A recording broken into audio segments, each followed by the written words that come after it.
The purpose of this video is to explain some introductory concepts relating to cryptography.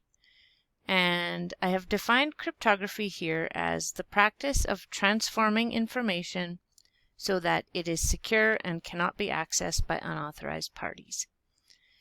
So two of the main terms that we use when we're talking about cryptography are encrypting and decrypting data. And when we encrypt data, it transforms the data so that it cannot be read by anyone who we do not want to read it. There's four protections, four general terms that are defined as protections that we can have, I guess, with regards to using cryptography. So the first protection that we look for sometimes we call integrity. And integrity is just ensuring that data has not been modified from its intended format. So when someone provides, for example, a driver or an ISO file or a download on the internet, we want to verify the integrity of that file. So if someone provides a digitally signed driver file and we download it, it could have been altered by someone and had a virus injected into it. So we use cryptographic algorithms to try and verify the integrity of information that we're downloading. And the example that we will talk about with regards to that is the use of hash algorithms, and you've already seen that in some examples. The second protection that we're going to talk about is the generally known as confidentiality. And confidentiality is basically encryption and decryption of the data. And as I've described here, the idea is that it ensures that only authorized parties can view the information. There are two other general protections that we won't spend as much time on. One is authentication, and you're likely comfortable with the idea of authentication. I defined it here as providing proof of the genuineness of the user, or proof that someone is who they say they are. And we can use cryptographic algorithms to give us some authentication. And the last one in the table is non-repudiation. And non-repudiation is basically the idea that someone cannot go back on their word.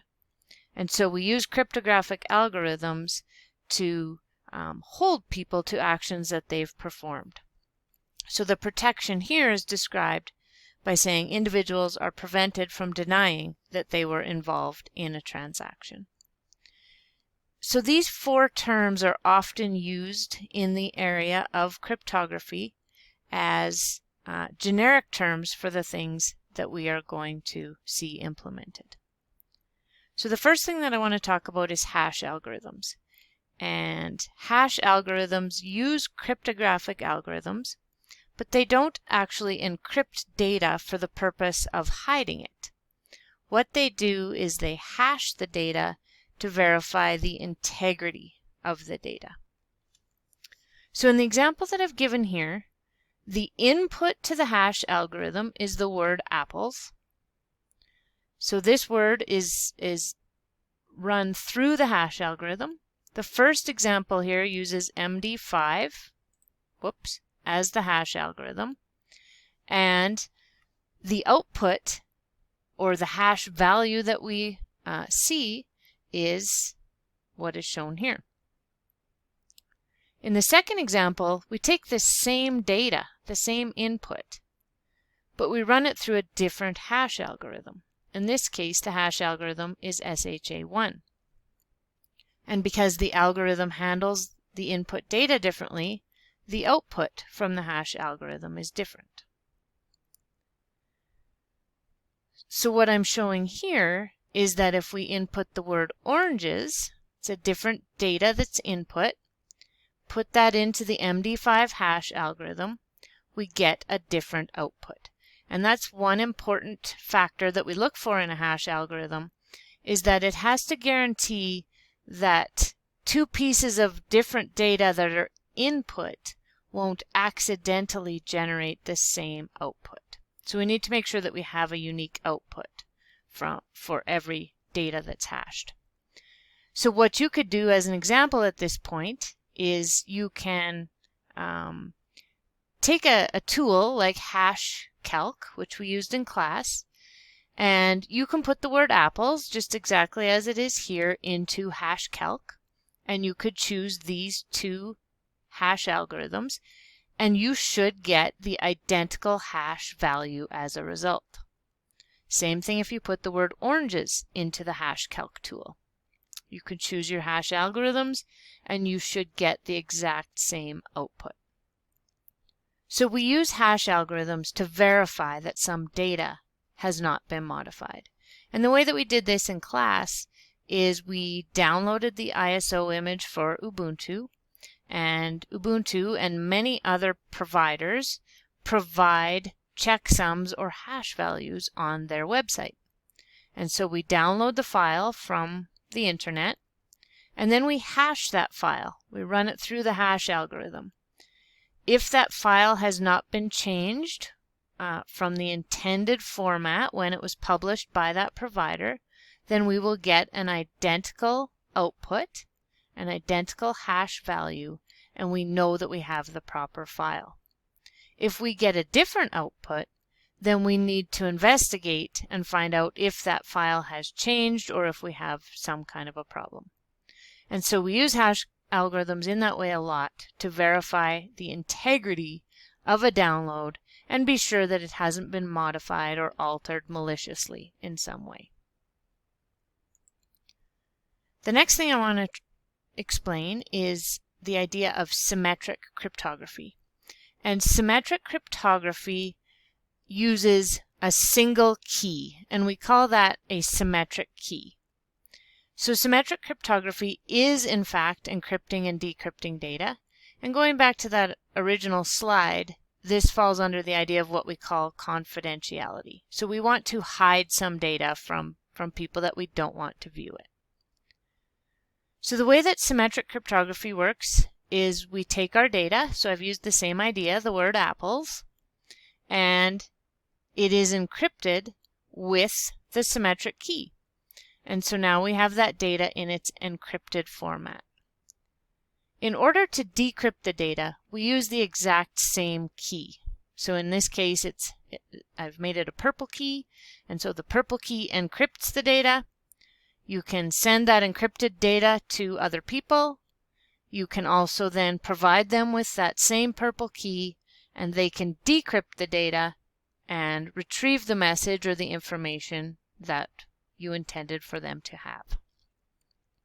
So the advantage of symmetric cryptography is that it's relatively fast because it uses a single key, and the algorithms that it uses are simpler than other algorithms that we're going to talk about with asymmetric cryptography. The disadvantage of symmetric cryptography is that it is less secure than asymmetric cryptography, because anyone who now has this purple key can both encrypt and decrypt data with it.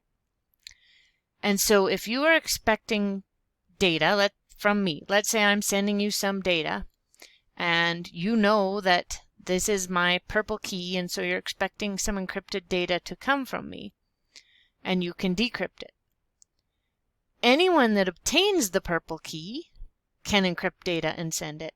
And so one of the weaknesses is that you don't know for sure that the data came from me. All you really know is that the data came from someone who has the purple key. So we do use symmetric cryptography, but we use it in combination with other cryptography to keep it secure. Okay, so single key points here, pardon the pun, are that symmetric cryptography uses a single key, and that it is fast, but it's less secure than some other alternatives. And the main alternative that we want to talk about is the idea of asymmetric cryptography. So asymmetric cryptography is also used to encrypt and decrypt data. And again, it's giving us that confidentiality. And the main feature of asymmetric cryptography is that it has a public and private key pair. So the public and private key pair are like a matched set, or like puzzle pieces. They fit together, they work together hand in hand.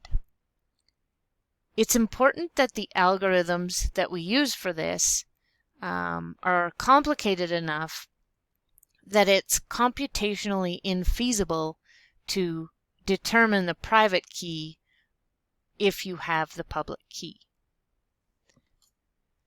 The advantage of this cryptography is that it is more secure, and a disadvantage is that it can be slower because it's more resource intensive. So trying to use the same sort of example, if our original data is apples, that data is encrypted with the public key. So in this case, it's a green key. So we have then some encrypted data. So up to this point, it's similar to symmetric cryptography. At this point, though, the only key that can decrypt that data is the red key or the private key. So a fundamental concept with asymmetric cryptography that's very important is that the private key has to be kept private. If the private key is compromised, we've now lost the enhanced security that we have. So let's say, as an example, I want to send some encrypted data to Derek. What I will do is I will use Derek's public key to encrypt the data and send it off to him. So in this case, that would be the green key. I then send him the encrypted data, and if he is keeping his private key private, as he should be, then he is the only person that can decrypt the data and retrieve the intended message. And so if I go back to the previous example of symmetric cryptography, if I'm sending some encrypted data to Derek, I encrypt it with a symmetric key, send off the encrypted data. He decrypts it with the same symmetric key. So now, if Steve were to also encrypt some data intended for Derek, I have the purple key. I have the key that's used for both encryption and decryption. And so if Steve was to encrypt some data and send it off to Derek, and I intercepted that data, I would be able to decrypt it and read the message. In this example, we encrypt with the public key, which anyone can have access to, and we decrypt with the private key, which each person needs to keep private and secure. The next video will explain another concept that we need to go along with, and that is the idea of certificates and what we call PKI, or public key infrastructure. And an additional video will explain how all of this comes together and is used to give us security on the web.